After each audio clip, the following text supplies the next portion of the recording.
Hello, I'm Terrence Samuel of Connect and Protect, and I'd like to welcome you to our ongoing conversations about kids, parenting, and online safety.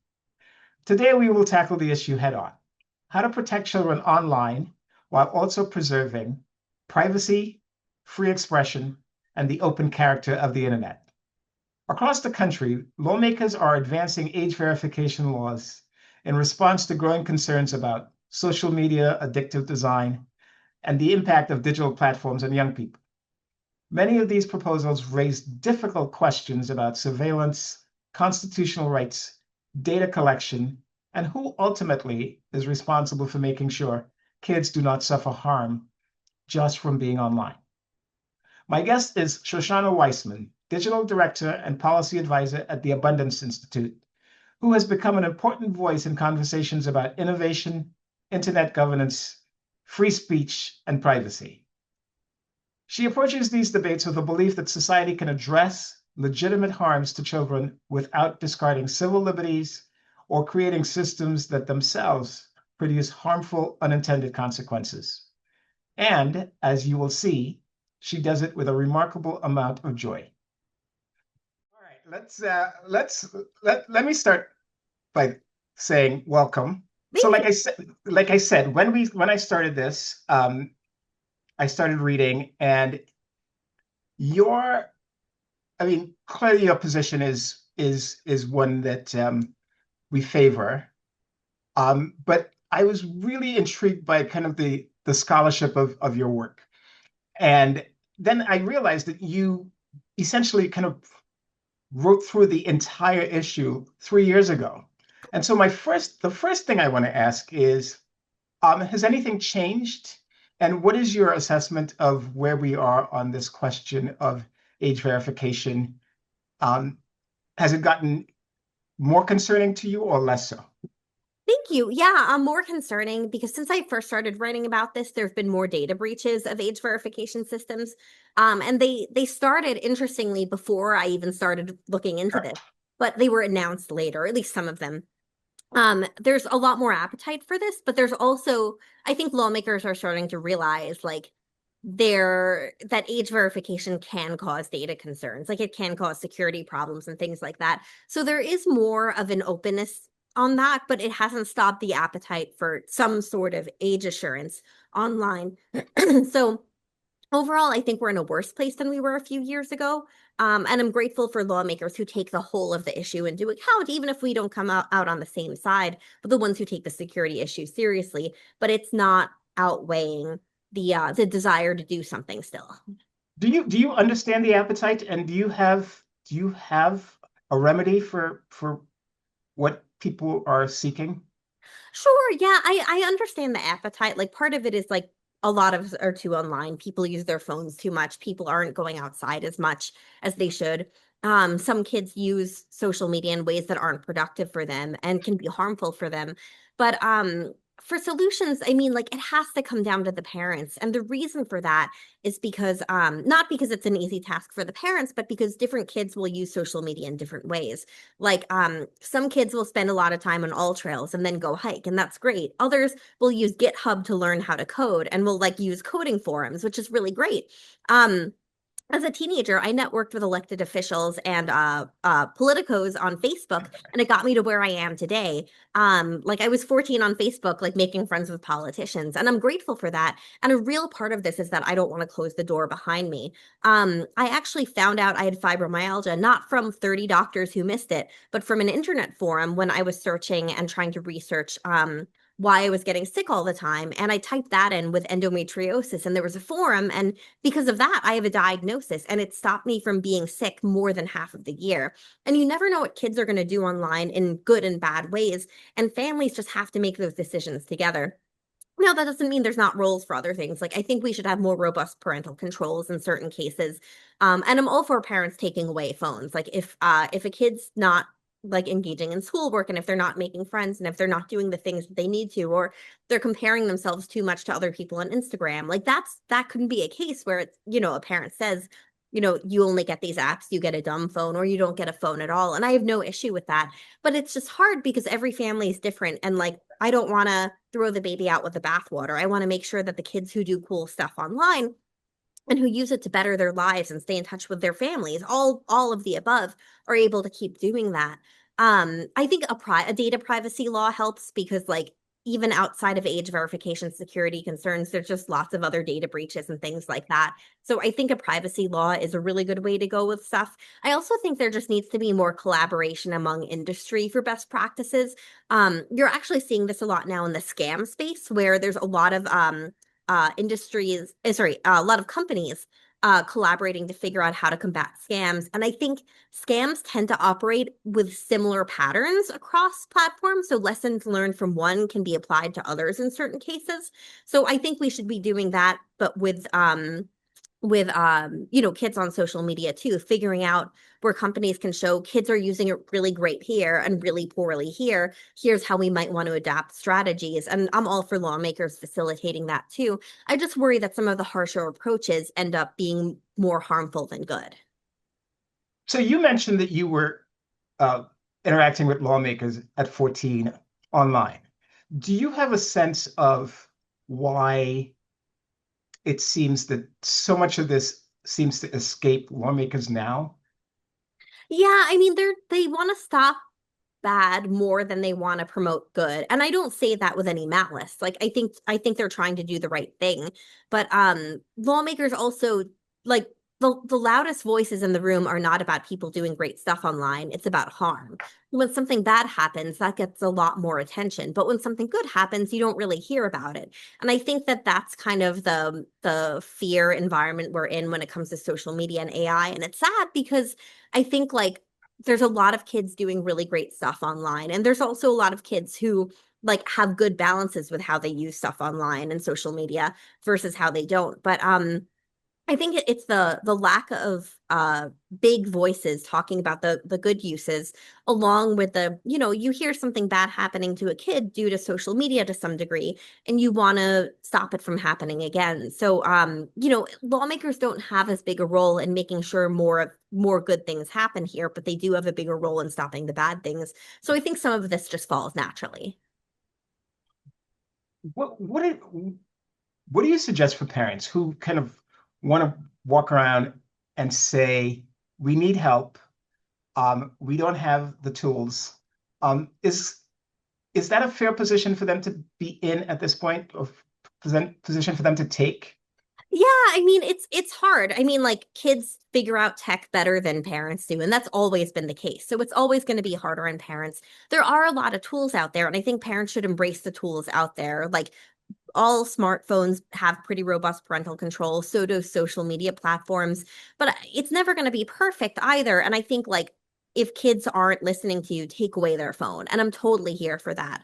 And I'm not saying this is an easy thing to do and that the kid won't complain a lot, but also use these platforms with them. Like if your kid really likes hiking, introduce them to All Trails. If your kid likes coding, GitHub and Stack Overflow.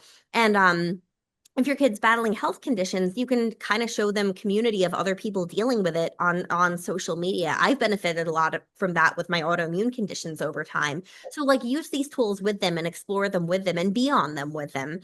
Like on Facebook, my parents had Facebooks too, so they could pretty much see everything I was doing. Like I'm all for that. But also when you set time limits or when you set like, hey, I don't want you using TikTok, but you can use Instagram or you can use email, but I don't want you on social media at all. When they don't listen, take away their devices. And I have no issue with that, but it's just a hard part of parenting.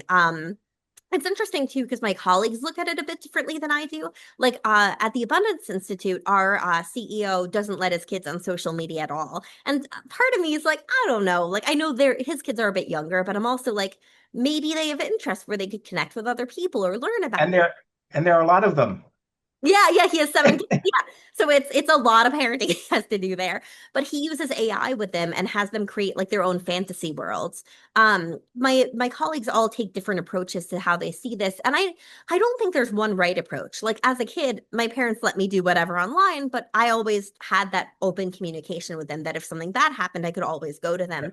And like for reasons due to parents, due to kids, families, and all different kinds of stuff. Not all parents have that kind of relationship with their kids. Not blaming the parents, it just society's different and families are different.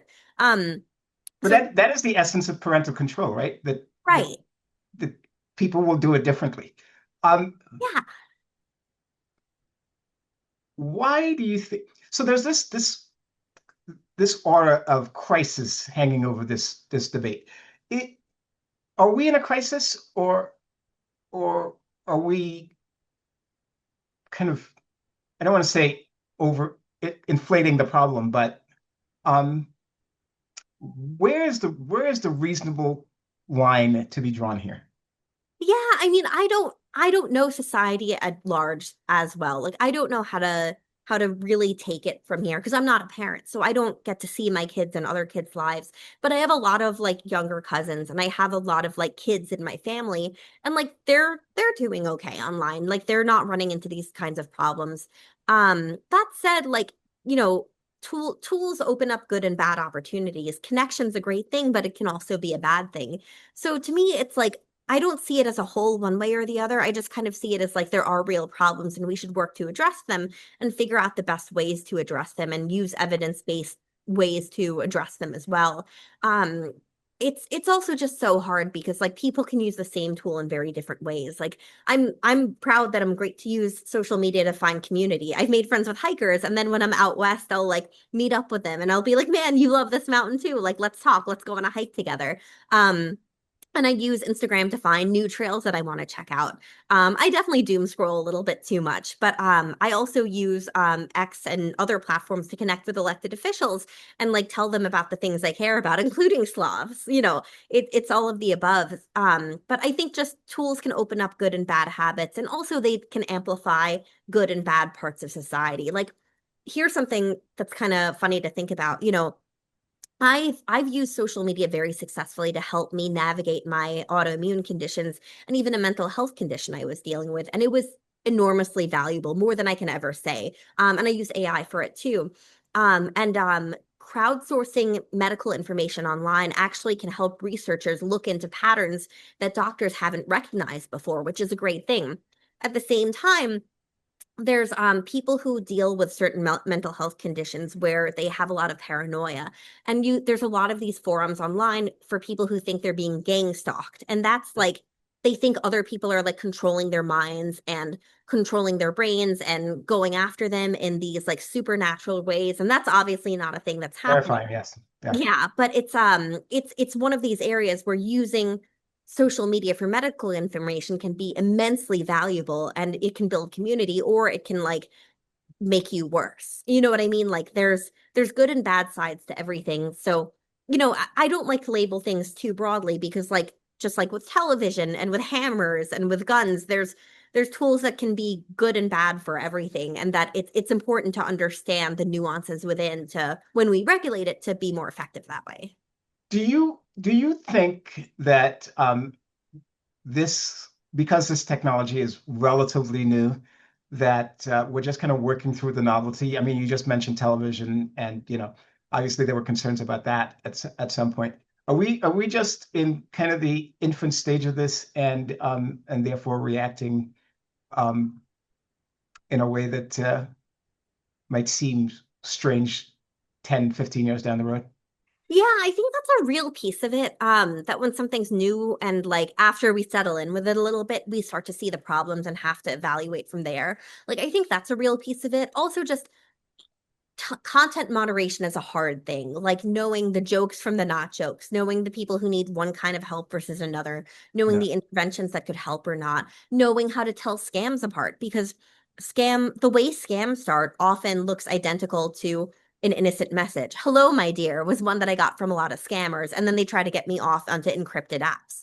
Um, knowing, being able to dissect all this stuff. And it's hard because content moderation is like regulating society. It's a difficult thing. So I think there's just a lot, it's a complex area. Like new technology always takes time to evolve, but it's also just a really complex area that gets into a lot of facets of human nature too.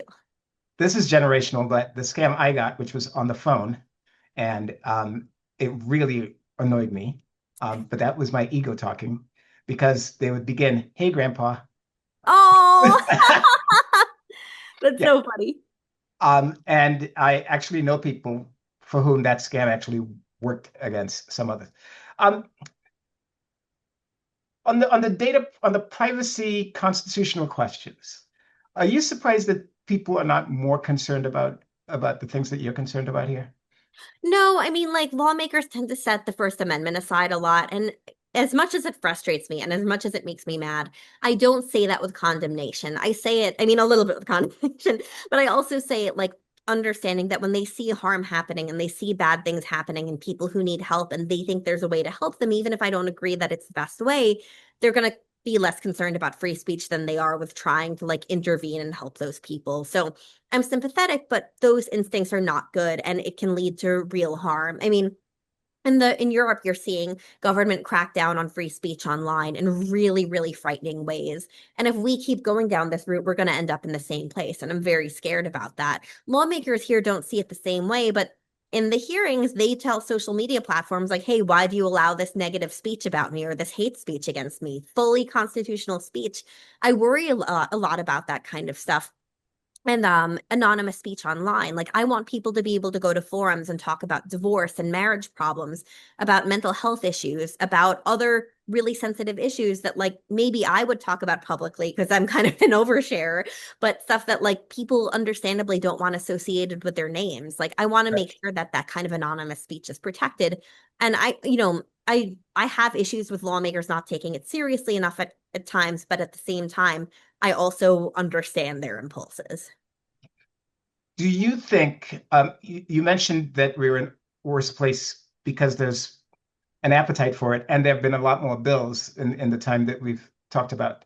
Um, Not a lot of them have passed. Right. Are you optimistic that the message is people are getting the message that there are things to be concerned about here? Not lawmakers, but other people more so. But a lot of state bills have passed. Like there's a ton of state age verification laws, a lot of them being struck down by the courts too. Um, so I'm not as optimistic as I'd like to be. I was a little more optimistic a while ago. The courts are stepping in, which is good, not always as much as I'd like, but they're there. Um, so yeah, I have I'm here like other things I'm mixed. Like I think regular people are starting to understand this stuff, and I think the breaches are scaring them as well. It should, but I don't think lawmakers are taking it as seriously as I'd like them to. All right, I'm going to ask you one last question, believe it or not, um, because this has been like a great 20 minutes. Um, what is the thing you're most concerned about? And I ask this Yeah. in part because you have you have studied this for so long and have bounced around all the kind of all the issues you have wrestled with. What are you most concerned about? So there's not a top one. I wish I could name a top one, but I think the top two are really free speech and identity theft. So the free speech issue is just because I want people to not have to have their identities connected to them online. Making sure also the chilling effect that they're not just chilled from it because even if their identities really aren't connected to them, they feel like it could be. That's really important stuff to me. And free speech for kids online too. Kids have free speech rights, not to the same extent as adults, and there are exceptions, but overall they do have free speech rights. So that concerns me. And to that end, too, I just don't want to close the door behind me. I had amazing opportunities because of social media, and I don't want to. It would be very easy for me to like get a lot of attention by saying like, okay, yeah, age verification for kids, whatever.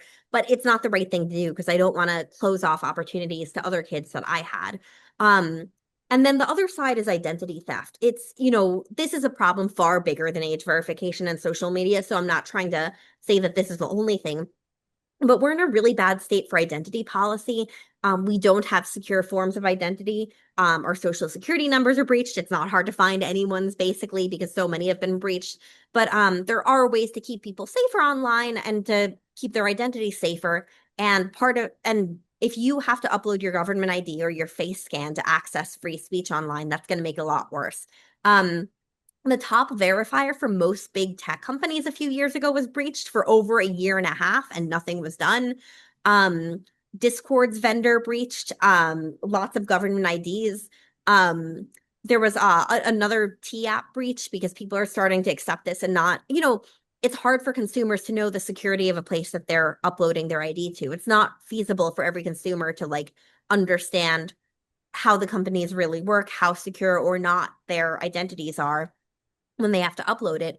And I don't want people's banks to be hacked. I don't want kids to lose their futures because their identities are hacked. Child identity theft is a huge issue, and this Yeah. can make it a lot worse. Long story short with that, basically kids and their parents don't check their Experian reports, which I don't blame them for. No one would think to do that. But it's when you steal a kid's identity and their parents aren't checking, you can have up to 18 years of using their identity for all kinds of fraud. And then the kid turns 18 and they can't get loans and they have to spend years trying to undo this. And it's been proven to lead to like real depression and real other consequences up that alley. So the identity theft angle and the security angle, along with the First Amendment angles, are two big ones that I think a lot about with this. You may have answered this question with your last answer, but what is the nightmare scenario that keeps you up at night?